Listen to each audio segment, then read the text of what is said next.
Yes, I'm Jo Bates and I'm the founder of Thumbsie Limited. So my first question is, can you give a brief outline of your career journey that led to the creation of Thumbsie? I began my career in sales and marketing when I was in my early 20s. I sold advertising space for newspapers, Yellow Pages, I marketed hotels, and I studied in the evenings and gained a marketing degree, which I think I've carried all the way through my business life, really, the experience I had with that, because I very much felt or was taught the importance of a brand. Having strong values, strong brand really helps any business. I then changed industries and went into the events industry, which again I did for 25 years, selling events, and then eventually ran one of the businesses that I was working for. But then about 5 years ago, I gave it all up, or gave up full-time employment to concentrate on Thumbsie. So you said that you created Thumbsie 5 years ago. Would you be able to give a brief description and history of since that creation and what you've kind of done in that time? Yeah, of course. It was actually 10 years ago, but I gave up work 5. That's 5. It was when my daughter. So I've got 3 children, 3 girls. My youngest daughter used to suck a dummy, and then when she was 3, we took that away, as we had done with our other children. But she surprisingly started sucking her thumb, which I just wasn't expecting. She carried on for a couple of years and it became a real habit, and one that I don't think she really half the time knew that she was doing it. And she really wanted to stop. Thumb sucking can cause problems, real problems to the teeth, the formation of the teeth when the adult teeth come through, and even the shape of the palate if it's prolonged and vigorous. So I was quite keen for her to stop, as was she. I researched the UK market. I really couldn't find anything that I thought was positive, kind, I suppose. There was the nasty tasting liquid, and she had quite bad eczema at the time, so I didn't really want to use anything as strong as that. Plasters doesn't really seem to stay on. So I can sew. I wouldn't call myself a seamstress, but I can sew, and I'm pretty creative. So I made a thumb guard. She helped me choose the material, and unbelievably, she kept it on, and it worked. And after 3 weeks, she stopped sucking her thumb during the day and a little longer in the evenings. But by 5 weeks, we completely stopped. I hate to say a eureka moment, but it was kind of like that. It was like, okay, this works well. So I started introducing it at the school gates, networked a bit around there. Other parents had them for their children. And again, it worked. It helped me refine the product, helped me come up with different sizes, how really what fabrics to use, what children liked. It was a great chance to sort of really get to know how the product could work. And soon I launched a website, and 10 years later, helping thousands of children all across the world.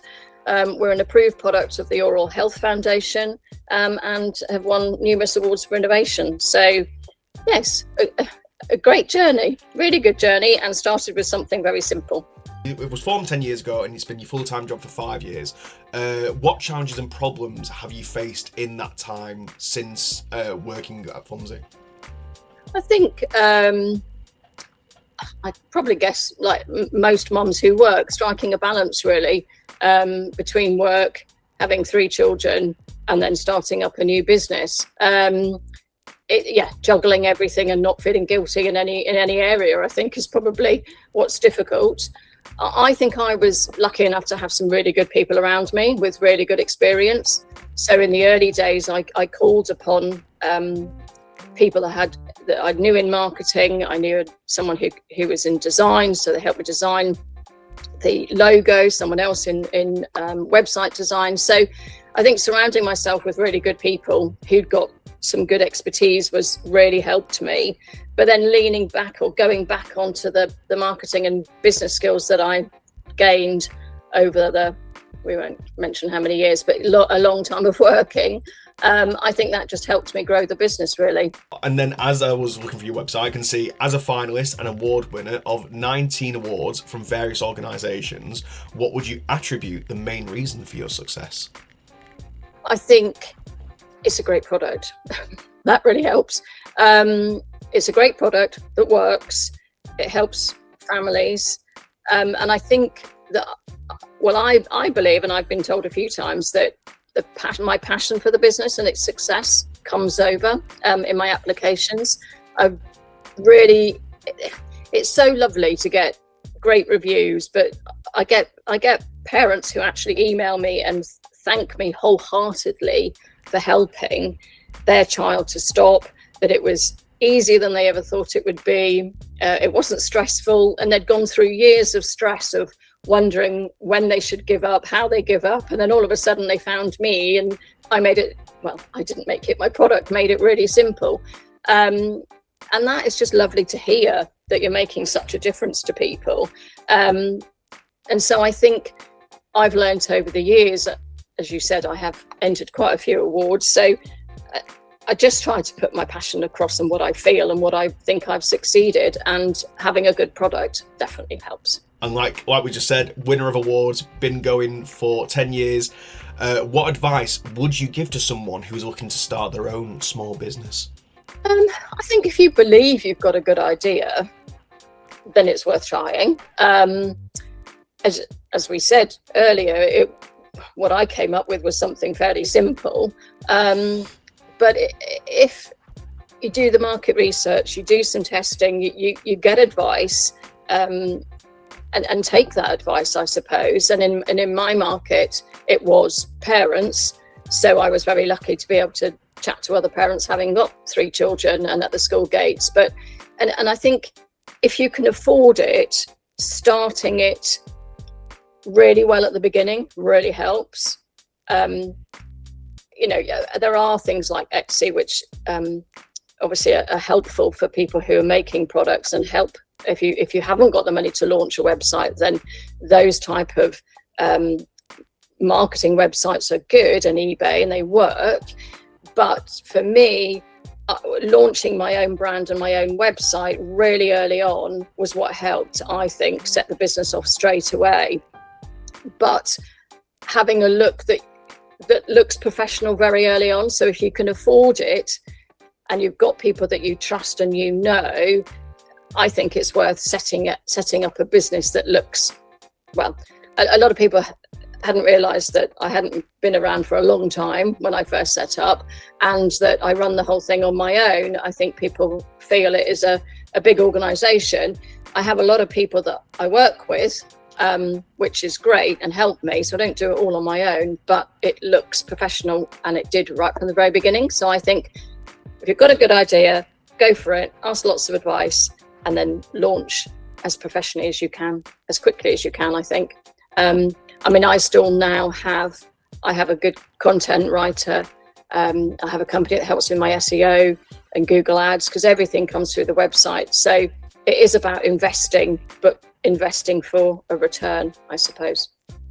And obviously the reason you're here today is because you recently won 2 of our business awards, UK awards, one of them being Small Business of the Year, as well as Health and Wellbeing Businesswoman of the Year, and you were additionally a finalist for Retail and E-commerce Businesswoman of the Year. Why did you choose to enter our award specifically? To be honest, it wasn't just your award that I entered this year. Having celebrated 10 years, I felt really proud that getting into, a lot of businesses do go by the wayside within the first 3 years. So reaching 10 years was a real milestone for me, that I decided, again, I appreciate the importance of winning awards when I've got my marketing hat on. So decided to this year really concentrate and enter quite a lot of awards. And I have actually won 5 to date, which is brilliant for this year.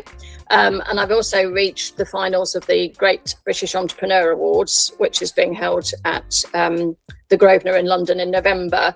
So it was really, for me, it was seeing what awards there were, whether the titles were what I was wanting. I mean, specifically, the health and well-being for me was a really good one to win, and a title that I, wanted to win, because Thumbsie is all about really helping children to stop thumb sucking and therefore the health of their teeth and their mouth. But looking at the well-being, being kind and positive is really important as well. So that was, for me, it was looking at what awards there were and what titles, and then obviously doing my best to put some good applications in. Since winning the award, but I'm guessing in general, since you started winning awards in general, how has that affected your business? I think it's pretty difficult to say that it's completely down to awards. I don't analyse figures probably as much as I should. There are obviously, with Google Analytics, there are tools and things that you can look at and see whether look at conversion rates and everything else. I don't look at it as much as I should. So I would find it difficult to say it's because of an award that sales have increased. But I think, for me, I'm convinced that they do give you credibility to any buyer who's looking. But I think for Thumbsie and the product, it's much more of a combination of good things. It's a combination of having a great story, good reviews from parents, being approved by the Oral Health Foundation, and then winning awards for innovation, and then health and well-being, and I've also won awards in the dental industry, which again gives great credibility to the product. So I think it's a combination of good things and looking professional that's helped. Would you recommend Business Awards UK to other businesses, and if so, why? Yes, I mean it's pretty easy to enter, and you don't have to wait too long for the results. And even if you don't actually win and you become a finalist, that's still good recognition, and it's good recognition from business people, which is great for your own business, and it's good for PR, and great for social media, and obviously another reason to write another blog, which is good for content on the website. So yes, I would recommend definitely entering the awards. You mentioned that you're off to London this year still to go for these awards.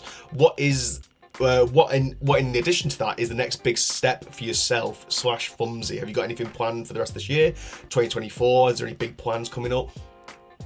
No, not really. I think I'm really happy just running a successful business that celebrated 10 years in business and is helping families.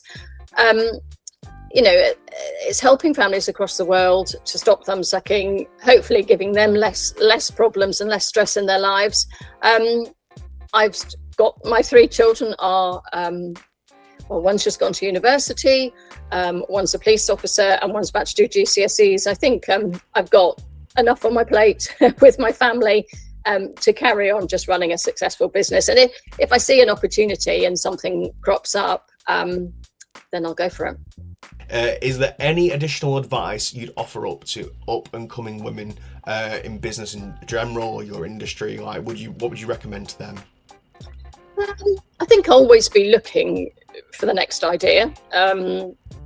Simple ideas are often the best. I think, again, for me, we've talked about it, but being a mum really helped, because my product is obviously appealing to other mums and parents. But if something helps you, then it's bound to help other people. So I think just always being aware of what's out there and opportunities. To give an example, I actually launched children's face masks right at the beginning of the pandemic. And using the success of the fabrics that I'd gained with the thumb guards, I felt I really knew the market and knew what worked well. And I designed I only did children's face masks that were available in different sizes with an adjustable strap, and no other retailers were doing that. And I launched them at the beginning of April, so really early, and I got onto number 1 of Google, and then was featured in many national magazines.